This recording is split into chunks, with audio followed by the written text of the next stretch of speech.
99% ആളുകളും ചിന്തിക്കുന്നത് കഠിനാധ്വാനം ചെയ്താൽ മാത്രം സർക്കാർ ജോലി കിട്ടുമെന്നാണ്. പക്ഷെ അതാണ് ഏറ്റവും വലിയ കള്ളം. നിങ്ങൾ എത്രയൊക്കെ പഠിച്ചാലും നിങ്ങളുടെ ജാതകത്തിൽ ഒരു പ്രത്യേക ഗ്രഹത്തിന്റെ അനുഗ്രഹമില്ലെങ്കിൽ നിങ്ങൾ ഒരിക്കലും ആ കസേരയിൽ ഇരിക്കില്ല. ഇന്ന് ഞാൻ നിങ്ങൾക്ക് മുന്നിൽ തുറന്നു കാട്ടാൻ പോകുന്നത് കോടികളിൽ ഒരാൾക്ക് മാത്രം ലഭിക്കുമ്പോൾ ജനിക്കുമ്പോൾ തന്നെ രാജയോഗം നെറ്റിയിൽ എഴുതി വെക്കപ്പെട്ട 9 നക്ഷത്രങ്ങളെ കുറിച്ചാണ്. ഇവരെ തടയാൻ പ്രപഞ്ചത്തിൽ ഒന്നിനും കഴിയില്ല. നിങ്ങൾ വർഷങ്ങളായി ഉറക്കമുളച്ച് പഠിക്കുന്നുണ്ടാവാം, ലക്ഷക്കണക്കിന് രൂപ കോച്ചിങ് സെന്ററുകൾ കൊടുക്കുന്നുണ്ടാവാം. പക്ഷെ നിങ്ങൾ ഈ പറയുന്ന 9 നക്ഷത്രങ്ങളിൽ ഒരാളല്ലെങ്കിൽ നിങ്ങളുടെ ആഗ്രഹങ്ങൾ വെറും സ്വപ്നമായി മാത്രം ചിലപ്പോൾ അവശേഷിക്കാം. പക്ഷെ കേൾക്കുമ്പോൾ ദേഷ്യം തോന്നാം. പക്ഷെ ഇതൊരു കയപ്പേറിയ സത്യം മാത്രമാണ്. ജ്യോതിശാസ്ത്രത്തിലെ ഏറ്റവും ക്രൂരന്മാരും എന്നാൽ ഏറ്റവും ശക്തന്മാരായ 4 ഗ്രഹങ്ങൾ സൂര്യൻ, ചൊവ്വ, ശനി, വ്യാഴം. ഇവർ പ്രപഞ്ചത്തിന്റെ അധികാരം കയ്യിൽ വച്ചിരിക്കുന്നവരാണ്. ഈ ഗ്രഹങ്ങളുടെ നേരിട്ടുള്ള DNA അടങ്ങിയ 9 നക്ഷത്രക്കാരുണ്ട് നമുക്കിടയിൽ. ഇവർ വെറും ഒരു മനുഷ്യരല്ല, ജനിക്കുമ്പോൾ തന്നെ അധികാരത്തിന്റെ ചാപ്പ കുത്തപ്പെട്ടവരാണ്. ഇന്ന് നമ്മൾ കാണാൻ പോകുന്നത് എന്തുകൊണ്ട് മറ്റുള്ളവർ പരാജയപ്പെടുമ്പോൾ ഈ 9 നക്ഷത്രക്കാർ മാത്രം വിജയിക്കുന്നു. അവരുടെ സ്വഭാവത്തിലെ ആ രഹസ്യായുധം എന്താണ്? വരും മിനിറ്റുകളിൽ നിങ്ങളുടെ ജീവിതം മാറാൻ പോവുകയാണ്. ഒറ്റ സെക്കൻഡ് പോലും നിങ്ങൾ ഒരിക്കലും മിസ് ചെയ്യരുത്. അതിൽ ആദ്യത്തെ നക്ഷത്രമാണ് കാർത്തിക, അതായത് അഗ്നി നക്ഷത്രമാണ്. ഇവർ പുറമേ കാണുമ്പോൾ ഭയങ്കര ശാന്തരായിരിക്കും, പക്ഷെ ഉള്ളിൽ എപ്പോഴും കനലെരിയുന്നുണ്ടാവും. ആരെയും വിശ്വസിക്കില്ല, ഒറ്റയ്ക്കൽ പോരാടാൻ ഇഷ്ടപ്പെടുന്നവരുമാണ്. മറ്റൊരാളുടെ കീഴിൽ അടിമപ്പണി ചെയ്യാൻ ഇവർക്ക് കഴിയില്ല. അതുകൊണ്ട് തന്നെ ഒന്നുകിൽ ഉയർന്ന ബിസിനസ് അല്ലെങ്കിൽ വലിയൊരു ഗവൺമെന്റ് പദവി. ഇതിനിടയിൽ ഒരു കളി ഇവർക്ക് ഇല്ല. റിസ്ക് എടുക്കാൻ ഇവർക്ക് ഒരു ഭയവുമില്ല. സൂര്യന്റെ അഗ്നിയാണ് ഇവരുടെ ഉള്ളില്. മത്സര പരീക്ഷകൾ ഇവരുടെ വാശിയും ദേഷ്യവും ഒരു ഇന്ധനമായി മാറും. ആരെങ്കിലും നിനക്കിത് കിട്ടില്ല എന്ന് പറഞ്ഞാൽ അത് നേടിയെടുത്ത് കാണിച്ചിട്ടേ ഇവർ അടങ്ങൂ. അതുകൊണ്ട് തന്നെ ഉയർന്ന പോലീസ്, മിലിറ്ററി അല്ലെങ്കിൽ അഡ്മിനിസ്ട്രേറ്റീവ് ജോലികൾ ഇവർ തേടിയെത്തും. അടുത്തത് ഉത്രം, സിംഹത്തിന്റെ ധൈര്യമാണ്. ലേഡീസും ജെൻസും ഒരുപോലെ ലീഡർഷിപ്പ് ക്വാളിറ്റി ഉള്ളവരാണ്. എവിടെ പോയാലും അവിടെ ഇവർക്കായിരിക്കും മെയിൻ കൺട്രോൾ, അല്ലെങ്കിൽ സ്വയം കൺട്രോൾ ഏറ്റെടുക്കും.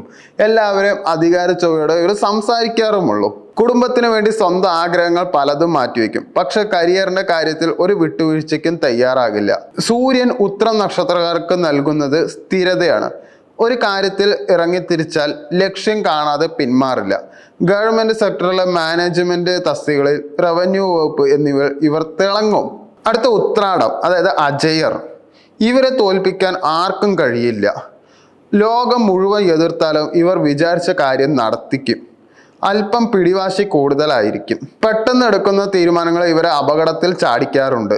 അതിൽ കരകയറിയാൽ മാത്രമേ ഇവർക്ക് എന്തായാലും കരിയർ സെറ്റ് ആവുള്ളൂ. പക്ഷെ കരിയറിൽ ഇവർ വളരെ പ്ലാൻ ചെയ്ത് മാത്രമേ നീങ്ങാറുമുള്ളൂ. ജ്യോതിഷത്തിൽ ഉത്രാട നക്ഷത്രത്തെ ഉദ്യോഗ വിജയത്തിന്റെ പ്രതീകമായാണ് കാണുന്നത്. സൂര്യന്റെ പൂർണ്ണ അനുഗ്രഹമുള്ളതിനാൽ പബ്ലിക് സർവീസ് കമ്മീഷൻ, അതായത് PSC, UPSC പരീക്ഷകളിൽ ഇവർക്ക് പ്രത്യേക ഭാഗ്യമുണ്ട്. അടുത്ത സൈന്യാധിപന്റെ പോരാളികൾ, അതായത് ചൊവ്വയുടെ രക്തമാണ്. അതായത് ഈ 2 നക്ഷത്രമാണ് മകീരവും അവിട്ടവും. മകീര നക്ഷത്രക്കാര് അന്വേഷകനാണ്. സദാ ചിന്തിച്ചു കൊണ്ടിരിക്കുന്ന മനസ്സാണ് മകീര നക്ഷത്രക്കാർ, അതായത് ഓവർ തിങ്കേഴ്സ് ആണ്. അതുകൊണ്ട് രാത്രി പലപ്പോഴും ഉറങ്ങാതെ ഇവർ കിടക്കുന്നുണ്ടാവും. എപ്പോഴും പുതിയ കാര്യങ്ങൾ തിരഞ്ഞുകൊണ്ടിരിക്കും. ആളുകളെ പെട്ടെന്ന് സ്വാധീനിക്കാൻ ഇവർക്ക് കഴിയുകയും ചെയ്യും. പെട്ടെന്ന് ബോറടിക്കുന്ന സ്വഭാവമുള്ളതിനാൽ എപ്പോഴും ചഞ്ചലാത്മകമായ തീരുമാനങ്ങൾ എടുക്കും. കാരണം ഇമോഷണലി തീരുമാനം എടുക്കാറുള്ളൂ. അതുകൊണ്ട് തോറ്റുപോകാനും സാധ്യത വളരെ കൂടുതലാണ്. മകീര നക്ഷത്രക്കാരുടെ ബുദ്ധി വളരെ മൂർച്ചയുള്ളതാണ്. ചൊവ്വ ഇവരിൽ പ്രതിരോധ ശേഷിയും പെട്ടെന്ന് തീരുമാനം എടുക്കാനുള്ള കഴിവും നിറയ്ക്കുന്നു. ഇൻവെസ്റ്റിഗേഷൻ ഡിപ്പാർട്ട്മെന്റ്, അതായത് CBI, ഇന്റലിജൻസ്, പോലീസ്, പ്രതിരോധ മേഖലകളിൽ ഇവർക്ക് സർക്കാർ ജോലി ഉറപ്പാണ്. അവിട്ടം, അതായത് ധനവാൻ.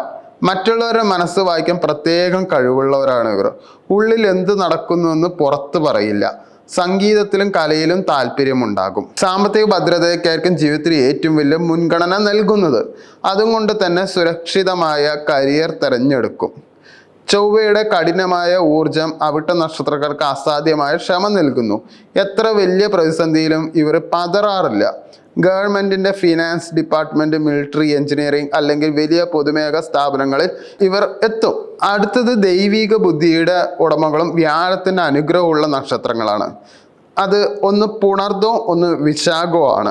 പുണർദ നക്ഷത്രക്കാര് എല്ലാം തിരിച്ചു പിടിക്കുന്നവരാണ്. ജീവിതത്തിൽ എത്ര തവണ തോറ്റാലും ഇവർ വീണ്ടും ഫിനിക്സ് പക്ഷിയെ പോലെ ഉയർന്നു വരാറുണ്ട്. നല്ല പോസിറ്റീവ് എനർജിയുള്ള ആൾക്കാരുമായിരിക്കും കേട്ടോ നിങ്ങൾ പൊതുവെ തെറ്റുകളിൽ നിന്ന് പഠിച്ച് ജീവിതത്തിൽ വലിയ തീരുമാനം എടുക്കാറുള്ളതാണ്. ബാക്കിയുള്ളവരൊന്നും തെറ്റ് അങ്ങനെ തിരുത്താൻ നിൽക്കാറില്ല. വൈകിയാണെങ്കിലും നിങ്ങൾ ലക്ഷ്യത്തിൽ എന്തായാലും എത്തും. പുണർദം എന്നാൽ വീണ്ടും പ്രകാശിക്കുന്നത് എന്നാണ്. ആദ്യത്തെ ചില ശ്രമങ്ങളിൽ PSC കിട്ടിയില്ലെങ്കിലും നിങ്ങൾ നിർത്താതിരുന്നാൽ നിങ്ങൾക്ക് എന്തായാലും കിട്ടും. വ്യാഴത്തിൻ്റെ അനുഗ്രഹം കൊണ്ട് ജുഡീഷ്യറി, കോടതി, ഗവൺമെന്റ് ടീച്ചർ, സാംസ്കാരിക വകുപ്പ് എന്നിവയിൽ വലിയ പദവികൾ അലങ്കരിക്കും. അടുത്ത വിശാഖ നക്ഷത്രക്കാർ, അതായത് ലക്ഷ്യബോധമുള്ളവരെന്ന് പറയും. നിങ്ങൾക്ക് ഒരൊറ്റ ലക്ഷ്യം മാത്രമേ കാണുള്ളൂ, വിജയം. അതിനാൽ നിങ്ങൾ സുഹൃത്തുക്കളെയും ആഘോഷങ്ങളെയും വരെ ഉപേക്ഷിക്കാൻ തയ്യാറാവും. അല്പം സ്വാർത്ഥരാണ് എന്ന് മറ്റുള്ളവർ പറഞ്ഞേക്കാം. കരിയറിന് കോട്ടം തട്ടുന്ന ഒരു തീരുമാനവും നിങ്ങൾ എടുക്കില്ല. ഭാവിയെക്കുറിച്ച് കൃത്യമായ പ്ലാൻ ഉണ്ടാവുകയും ചെയ്യും. വ്യാഴവും ചൊവ്വയും ഒരുപോലെ സ്വാധീനിക്കുന്ന നക്ഷത്രമാണ് നിങ്ങളുടേത്. നിങ്ങളുടെ മത്സരബുദ്ധി അതിഭയങ്കരമാണ്. സിവിൽ സർവീസ്, ബാങ്കിങ് സെക്ടർ, രാഷ്ട്രീയത്തിൽ ഉയർന്ന ഗവൺമെന്റ് പദവികൾ എന്നിവ വിശാഖ നക്ഷത്രക്കാരെ തേടി വരാറുണ്ട്. അടുത്ത കർമ്മഫലത്തിന്റെ രാജാക്കന്മാരാണ്, അതായത് ശനിന്റെയും രാഹുവിന്റെയും കളി നടക്കുന്ന നക്ഷത്രക്കാര്. അതിൽ ഒന്ന് മകം നക്ഷത്രമാണ്. മകം പറഞ്ഞ രാജകീയം തന്നെയാണ്. മകം നക്ഷത്രക്കാര് സിംഹാസനത്തിന്റെ നക്ഷത്രമാണ്. നിങ്ങളുടെ നടത്തത്തിലും സംസാരത്തിലും ഒരു ഗാംഭീര്യം ഉണ്ടാകും. ആജ്ഞാപിക്കാൻ ജനിച്ചവരും കൂടിയാണ്. അതുകൊണ്ട് നിങ്ങൾ ചെയ്തു തരുമോ എന്നൊന്നും ചോദിക്കില്ല, അതൊന്ന് ചെയ്തു താ എന്നേ പറയാറുള്ളൂ. മാന്യതയ്ക്കും അന്തസ്സിനും വലിയ വില നൽകാറുണ്ട്. അന്തസ്സിന് കുറവ് വരുന്ന ഒരു കാര്യത്തിലും നിങ്ങൾ കൈവയ്ക്കില്ല. മക നക്ഷത്രക്കാർക്ക് പൃഥുക്കളുടെ വലിയ അനുഗ്രഹമുണ്ട്. ശനി ഗ്രഹത്തിന്റെ കണിശതയും നിങ്ങളെ സ്വാധീനിക്കുന്നുണ്ട്. ഗവൺമെന്റിന്റെ ഏറ്റവും ടോപ്പ് ലെവൽ പോസ്റ്റുകൾ, അതായത് അതോറിറ്റി കയ്യിലുള്ള സീറ്റുകൾ നിങ്ങൾക്ക് ഇരിക്കാൻ സാധ്യത വളരെ കൂടുതലാണ്. അടുത്ത് ചോതി നക്ഷത്രക്കാരാണ്, സ്വതന്ത്രരായ പക്ഷികൾ. ആരുടെയും അടിമയാകാൻ നിങ്ങൾക്ക് ഇഷ്ടമല്ല. ഭയങ്കര നയതന്ത്രജ്ഞനാണ്, അതായത് ഡിപ്ലോമറ്റ് ആണ്. ആളുകളോട് എങ്ങനെ പെരുമാറണമെന്ന് കൃത്യമായിട്ട് നിങ്ങൾക്കറിയാം. നിങ്ങളുടെ സ്വാതന്ത്ര്യത്തെ ബാധിക്കുന്ന ഒരു തീരുമാനവും നിങ്ങൾ എടുക്കില്ല. ചോതി നക്ഷത്രക്കാരെ ശനി ഗ്രഹം അങ്ങേയറ്റം സ്നേഹിക്കുന്ന ഒരു നക്ഷത്രം കൂടിയാണ്. ശനിക്ക് ചോതിയിൽ ഉച്ചബലമുണ്ട്. രാഹുവിന്റെ ബുദ്ധിയും ശനിയുടെ നീതിബോധവും ചേരുമ്പോൾ വിദേശകാര്യ വകുപ്പ്, ഗവൺമെന്റ് പോളിസി മേക്കർ എന്നിവരായി മാറും. അപ്പോൾ ഇതാണ് ആ 9 നക്ഷത്രങ്ങളുടെ രഹസ്യം. സൂര്യന്റെ ഭരണാധികാരവും ചൊവ്വയുടെ ചോരത്തിളപ്പും വ്യാഴത്തിന്റെ ദിവ്യബുദ്ധിയും ശനിയുടെ കർമ്മബലവും ഒത്തുചേരുന്ന 9 നക്ഷത്രങ്ങൾ. ഞാൻ ആദ്യം പറഞ്ഞു, നിങ്ങളുടെ ജാതകത്തിൽ ഈ ഗ്രഹത്തിന്റെ അനുഗ്രഹമില്ലെങ്കിൽ നിങ്ങൾക്ക് ജോലി കിട്ടില്ല എന്നാണ്. നിങ്ങളുടെ നക്ഷത്രം ഇതിൽ ഉണ്ടായിട്ടും നിങ്ങൾക്ക് ഇതുവരെ ജോലി കിട്ടിയില്ലെങ്കിൽ അതിനർത്ഥം നിങ്ങളുടെ ജാതകത്തിൽ ഈ ഗ്രഹങ്ങൾ ശാപത്താലോ ദോഷത്താലോ ബലഹീനമായി കിടക്കുകയാണ് എന്നാണ്. നിങ്ങൾക്ക് നിങ്ങളുടെ നക്ഷത്രത്തിന്റെ യഥാർത്ഥ പവർ അൺലോക്ക് ചെയ്യണമെങ്കിൽ താഴെ കമന്റ് ചെയ്യൂ നിങ്ങളുടെ നക്ഷത്രം ഏതാണെന്നുള്ളത്. അടുത്ത വീഡിയോയിൽ ഈ ഗ്രഹങ്ങളുടെ ദോഷം മാറ്റി സർക്കാർ ജോലി ഉറപ്പാക്കാനുള്ള ആ രഹസ്യ വഴി ഞാൻ പറഞ്ഞു തരാം.